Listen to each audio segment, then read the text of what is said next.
tidak menyertai Malaysia. Seperti apakah kisah ini? Mari sama-sama kita saksikan apakah kisah sejarah bangsa kita untuk kali ini.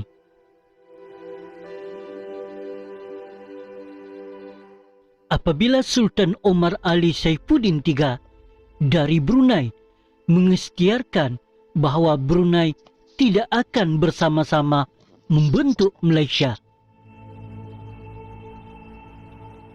Tunku Abdul Rahman telah cuba untuk memberikan tekanan ke atas Brunei dengan memanggil balik beratus-ratus guru dan pegawai dari tanah Melayu yang dipinjamkan kepada negara tersebut. Hal ini menyebabkan Brunei ketika itu menghadapi masalah pentadbiran. Antara sebab-sebab yang dipersetujui oleh Sultan Omar Ali Saifuddin III ketika rundingan dengan Persekutuan Tanah Melayu adalah kedudukan Kesultanan Brunei yang diletakkan di bawah sekali di dalam Majlis Raja-Raja Melayu. Selain itu, satu lagi perkara besar yang tidak dipersetujui oleh Sultan adalah berkenaan dengan cukai pusat ke atas hasil minyak sebanyak 10% untuk selama 10 tahun. Dan selepas itu, pusat mahu mengambil ahli kawalan minyak Brunei. Tambahan, tuntutan Sultan Brunei tidak dipenuhi.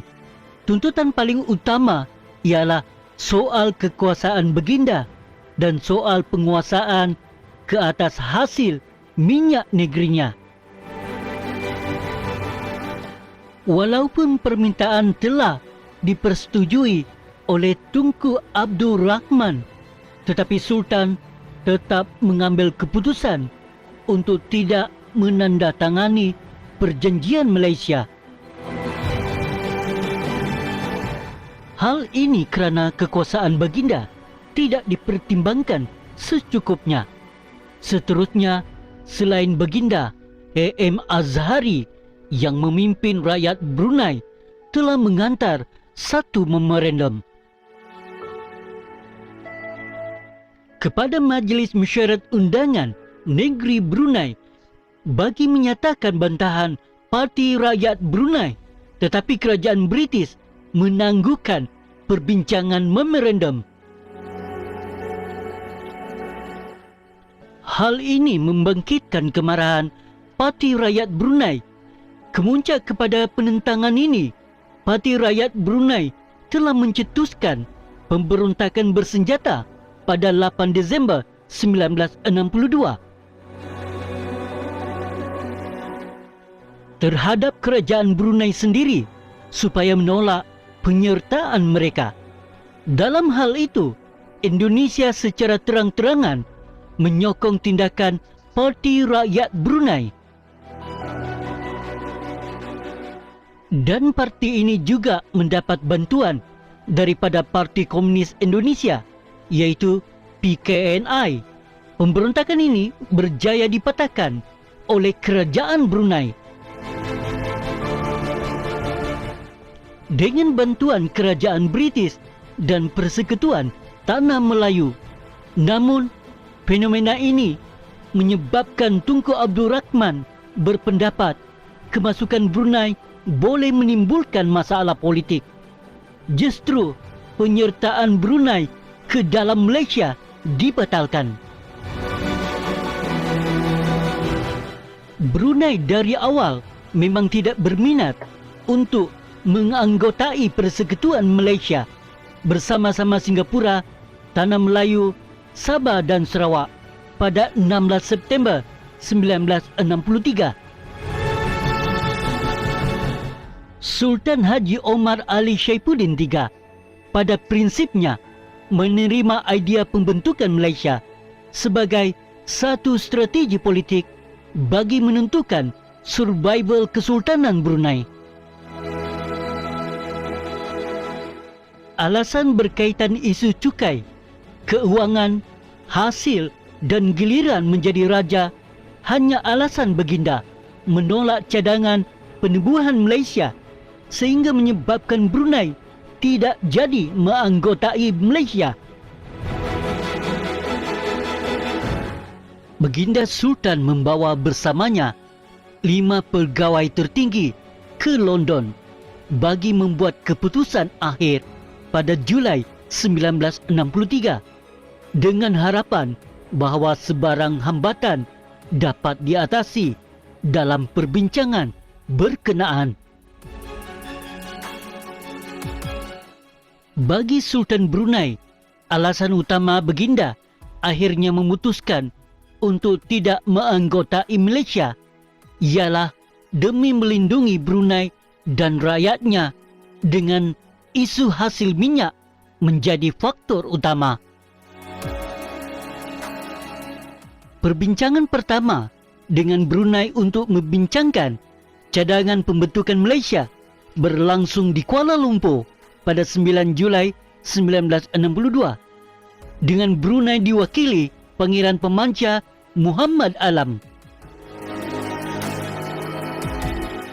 Perbincangan berkenaan menumpukan perhatian kepada faedah bakal diperoleh Brunei dalam persekutuan berkenaan. Pada 19 Julai 1962, baginda mengumumkan bahawa Brunei pada prinsipnya menerima rancangan Malaysia.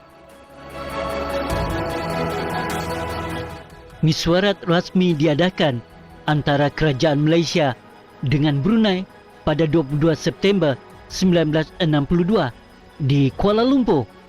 Dalam pertemuan itu, rombongan Brunei menegaskan perlunya kedudukan Brunei dibezakan dengan wilayah lain seperti Borneo Utara dan Sarawak. Pemberontakan Brunei pada Disember 1962 telah membantutkan perbincangan pembentukan Malaysia dengan Brunei. Mesyuarat disambung semula pada awal Mac 1963 dengan tumpuan diberi kepada isu kewangan, kedudukan Sultan, hak istimewa rakyat Brunei dan perwakilan Brunei dalam Parlimen Persekutuan. Dipersetujui Brunei akan diberi 10 kerusi Parlimen. Namun, mesyuarat berkenaan gagal menyelesaikan isu kewangan dan giliran Sultan Brunei menjadi raja.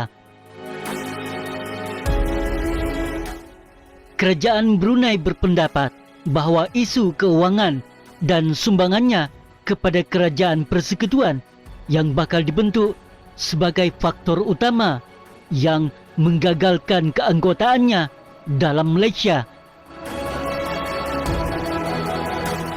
Kerajaan Brunei mahu mengekalkan kawalannya terhadap hasil bumi dan semua pendapatan daripada minyak.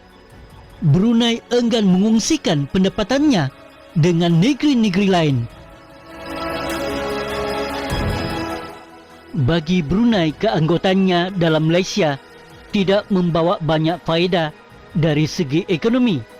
Brunei hanya sedia menganggotainya jika kerajaan Melaya tunduk kepada semua syaratnya. Akhirnya Brunei memutuskan untuk tidak menganggotai Malaysia. Singapura pula telah dikeluarkan daripada Malaysia pada 9 Ogos 1965.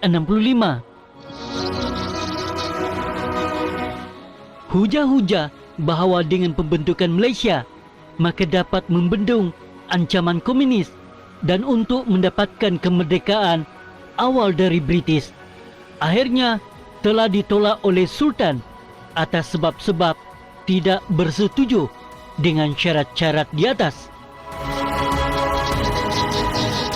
Hari ini Brunei adalah sebuah negara yang berdaulat, ahli kepada pertubuhan bangsa-bangsa bersatu iaitu PBB dan juga ahli kepada ASEAN.